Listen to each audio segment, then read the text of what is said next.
Hey YouTubers, welcome back to my channel. So in today's video, I thought we can talk about the best legal way to avoid the taxman in UK. Now, while you watch the intro video, why not hit the like button if you think the taxman takes too much of your money, or leave a comment below to let me know ways in which you've got around the taxman.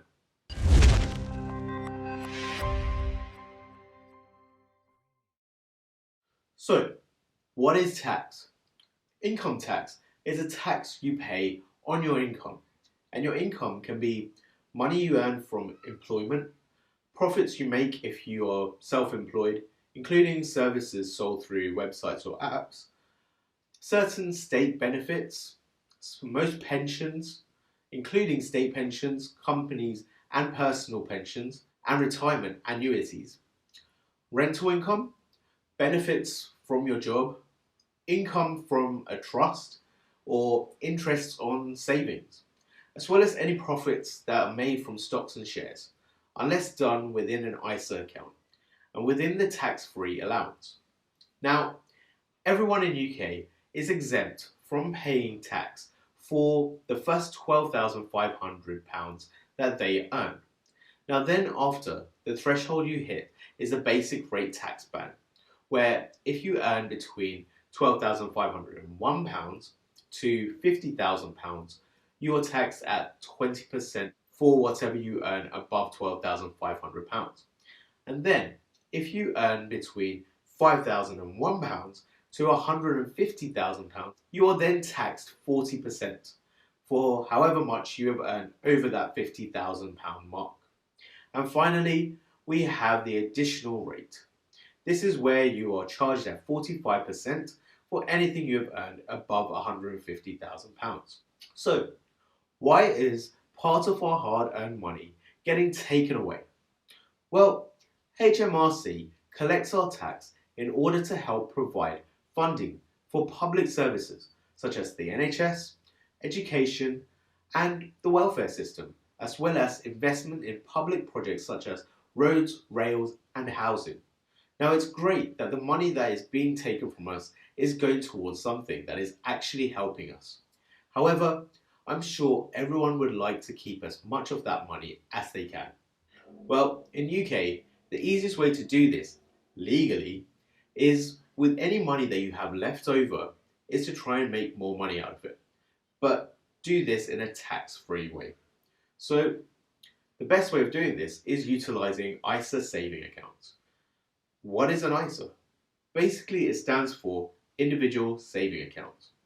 The main difference between an ISA and any other saving account is that it offers tax-free interest payments up to the amount of £20,000 for a single tax year. And just in case you didn't know, the tax year in UK runs from 6th of April from one year, so let's say 2020, to 5th of April the next year, so in this case 2021.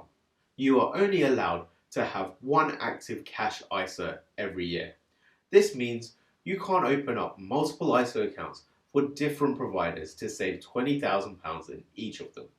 But you can, however, split your allowances into different ISA products. There are four main types of ISA accounts. A cash ISA. Now this can be opened by anyone over the age of 16.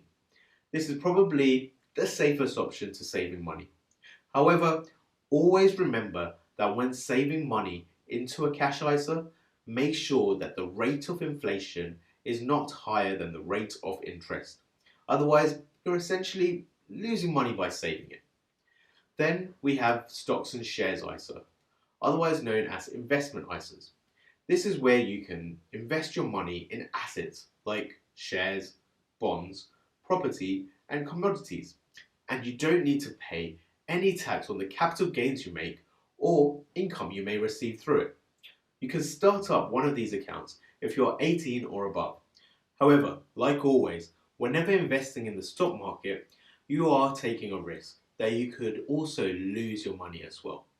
But at the same time, looking at history, there is almost a 90% chance that by investing in the FTSE 100 over a 10-year period, you are likely to see a positive return. Then we have lifetime ISAs.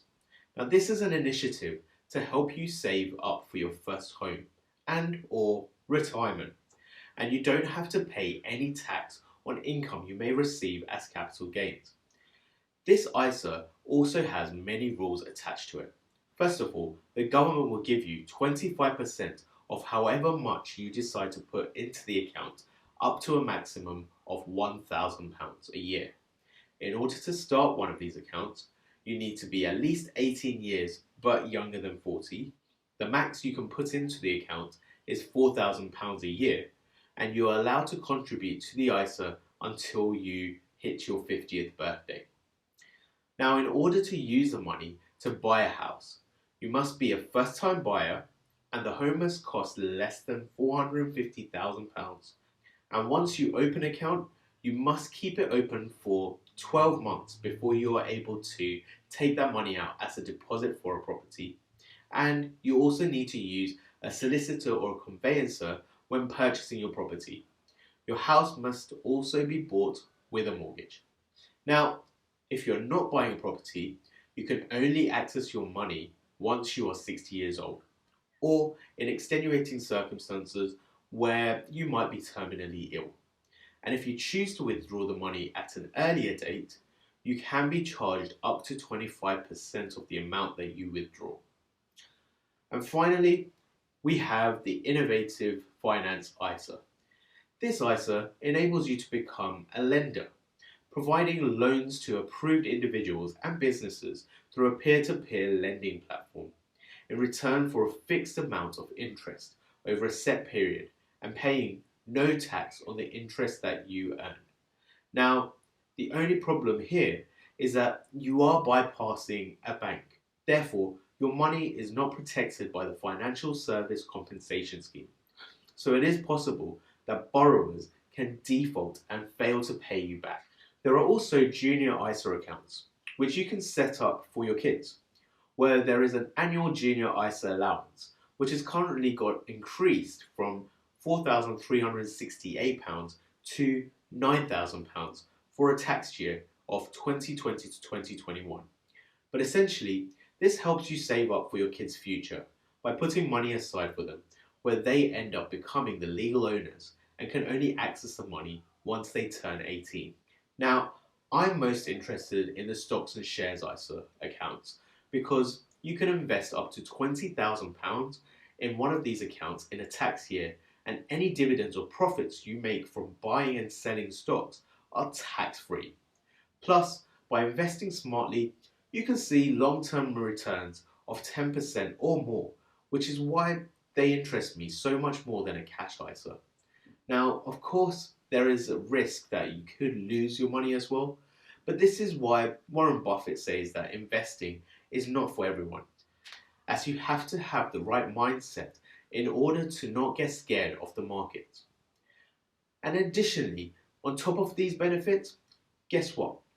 Under the current rules, these types of ISAs are not a one-time thing. So each year, your £20,000 allowance is reset. So this means if you are fortunate enough to have £40,000 sitting around, you can put half of it in an ISA account on 1 year and then put the other half into the ISA account the next year. But I guess if you have money like that sitting around, you probably have a financial advisor and they can probably help you in better ways as well. But with a stocks and shares ISA account, you need to also remember that if you buy stocks that are non-UK based, you could be liable to pay local taxes such as US withholding tax on dividend payments. Now, I mentioned in a previous video about Freetrade that the Freetrade app allows you to set up an ISA stocks and shares account where they charge you £3 a month, which is significantly lower than other companies that usually charge little less than 1% to hold your money and then usually have a fee for any trade that you decide to make as well. Now you can head over to the description in the video to find a link where you can get a free stock worth up to £200 by using my referral link to set up your account on Freetrade. But there is also another app out there called Trading 212, which I also use, as you can open a stocks and shares ISA account with them completely free. Again, I have a link in the description where you can also get a free share worth up to £200 if you sign up using my referral link. So it's all great, the fact that you can save tax-free, and whenever anyone hears that term, tax-free, they jump at it immediately. But you may not need to actually open an ISA account, as within the UK, you can also keep up to £12,000 a year in capital gains and £2,000 a year from dividends, completely tax-free. But then the plus side of opening up one is that you can start contributing to build up that pot that you can utilise in the future. Well, that was a quick guided stop on ISAs in UK. I hope you've learned something about how you can beat the tax man a little. And as always, don't forget to subscribe to my channel and hit the bell button so that you get notified when my next video comes out. And if you like the video, or even if you didn't, why not hit the like button and comment and share. See you at the next video.